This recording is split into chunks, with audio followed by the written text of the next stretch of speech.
আমার মন বসে না শহরে, ইট পাথরের নগরে, তাই তো এলাম সাগরে, তাই তো এলাম সাগরে।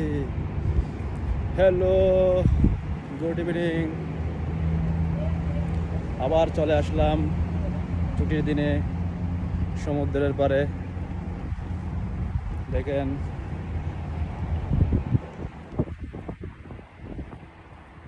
পাশে হচ্ছে সমুদ্র। সমুদ্রের পাশে ছুটির দিনে আসতে অনেক ভালো, এই জন্য সাথে একটা পান্তা নিয়ে আসলাম। হালকা হালকা গরম আর ঠান্ডা যদি পড়ে তাহলে অনেক ভালো লাগবে। দেখেন পরিবেশটা অনেক সুন্দর।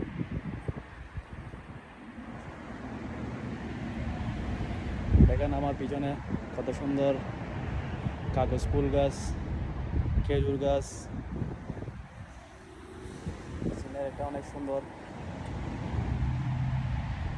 দেখেন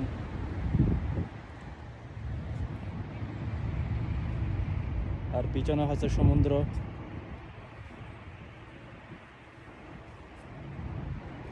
তাই তো এলাম সাগরে, তাই তো এলাম সাগরে।